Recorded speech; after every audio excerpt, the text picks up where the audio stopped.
Finale des moins de 63 kg 500 avec low kick, donc avec coup dans les jambes, entre un Belge, il s'appelle Pascal Rapaki, et un Français, Bruno Chesneau. Le Français dans le coin rouge, il est debout, pantalon noir. Alors voilà, il est dans les bras de Richard Dury, l'entraîneur, et Richard Dieu, les deux entraîneurs nationaux. Il a 26 ans, 1m73, 63 kg. On écoute un petit peu les conseils de Richard Dieu.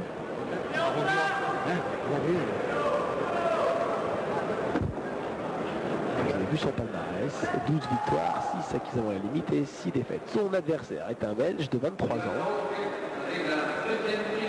Un petit peu plus grand, 500 grammes de plus, 6 victoires, 2 par KO. Il est donc invaincu. L'arbitre au centre de ce ring est un Libanais, il s'appelle Monsieur Salman.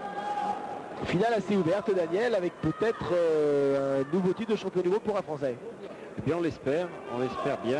Chesneau a fait un beau parcours. C'est un garçon de tempérament et je crois qu'il est capable d'aller jusqu'au bout. Il est champion de France de kickboxing 90-91. Il a été médaillé de bronze au championnat d'Europe VACO il y a 2 ans, donc des championnats d'Europe de boxe américaine amateur. Et il était encore cette année deuxième sur le plan européen. C'est donc l'un des tout meilleurs boxeurs européens dans cette catégorie, je vous rappelle, dans les rangs amateurs.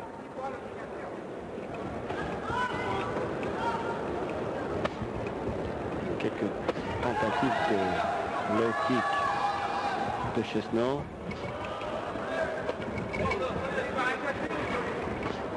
Deux garçons prennent leur distance avec les jambes actuellement. Là, très en ligne, il devrait bouger un peu plus. Chesneau devrait délaxer. Une grande allonge belge.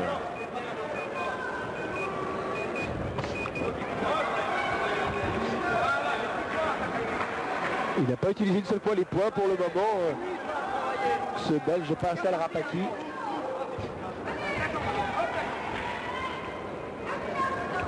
Oui, beau camp, c'est bien. Oh, encore, il a une belle anglaise, Bruno Chesneau. C'est un de ses points forts et je pense que vu l'allonge de son adversaire, il faut absolument qu'il rentre. Voilà, très bien, mais là, ça l'est moins. Oh, attention, un crochet droit qui était presque un semi-uppercut.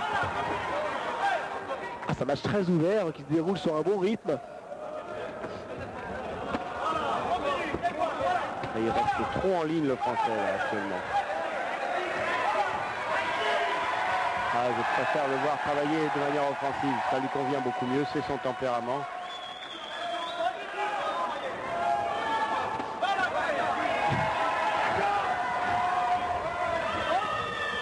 Crochage pour les deux boxeurs.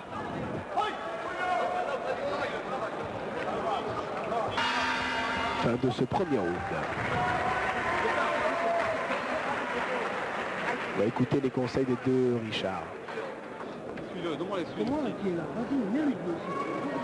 Non, tu peux appuyer les coudes, il reste plus que 2 rounds, 4 minutes. Ah, tu peux y aller, hein, pourquoi décontracte-toi. Décontracte-toi.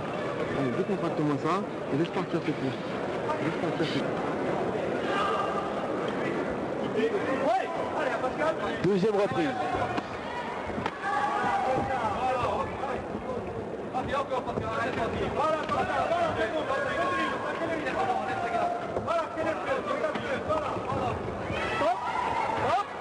On n'a pas le droit de tourner le doigt sur l'adversaire. Hein.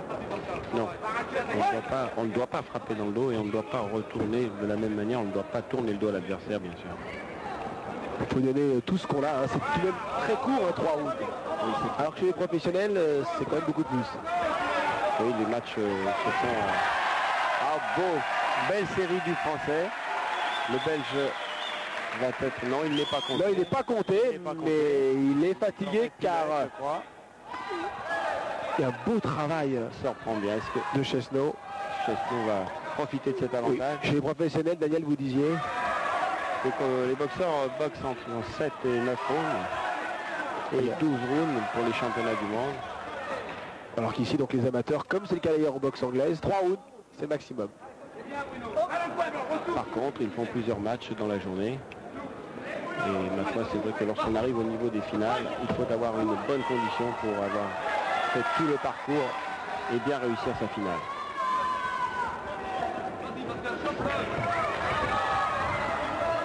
Les boxeurs à la salle travaillent autant la boxe anglaise que les jambes. Oui, généralement c'est un travail à 50-50. Et surtout beaucoup de travail en coordination.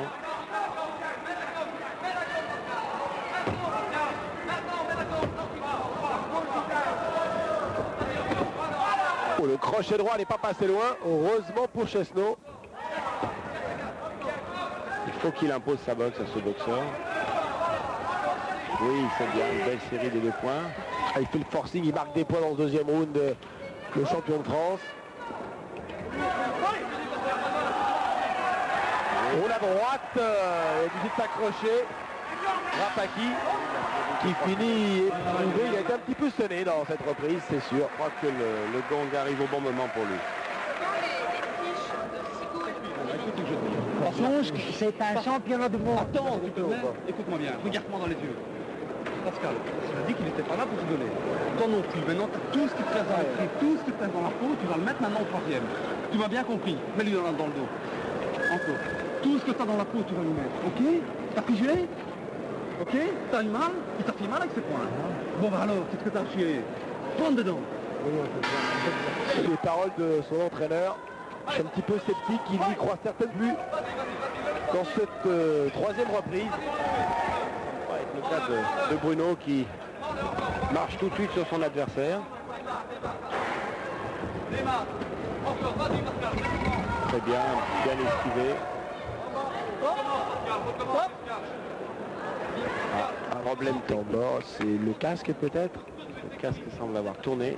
C'est bon, c'est réparé. Le casque est obligatoire chez les amateurs. Et ils ont d'autres protections d'ailleurs au niveau des jambes. Protège tibia et les protections de pied bien sûr. Qui recouvre le dessus du pied. Une sorte de chausson.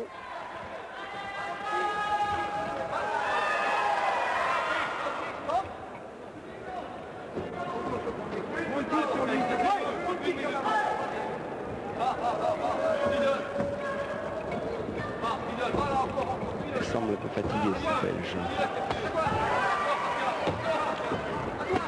Oui, c'est bien. Bon blocage et remise. C'est un petit peu l'hypercute. Attention, c'est la 2e fois, lui dit l'arbitre, que vous accrochez votre adversaire. Oh, la droite est passée et a touché la tempe de Rapaki. Il faut qu'il bouge, Bruno, il faut qu'il bouge. Oui, belle projection. Alors ça, c'est une technique qu'on n'a pas souvent l'occasion de voir. Expliquez-nous là un petit peu, Daniel. Alors, on a le droit de projeter l'adversaire au niveau bas et niveau moyen. Et on ne s'en rend pas forcément compte, mais le fait de chuter lorsque l'on a déjà 2 ou 3 rounds dans les jambes, c'est très fatigant. Et est-ce que ça marque des points sur le bulletin des juges? Également sur le bulletin des juges. Donc c'est un petit peu une prise de judo qui est autorisée en boxe américaine. Voilà, tout à fait. D'accord. Il n'est plus très mobile ce Belge Rapaki, et il prend des coups maintenant. Tentative d'une 2e projection, mais là il est fatigué. Regarde dans son coin, je crois qu'il n'en a plus très envie. C'est la fin du match, les bras levés. Chesneau peut être heureux car il va devenir champion du monde de boxe amateur ici à Coubertin.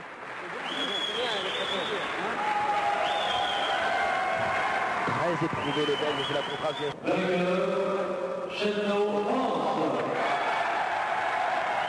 Le visage volontaire, il a battu le Belge Pascal Rapaki. Et donc après une médaille européenne, il est le nouveau champion du monde.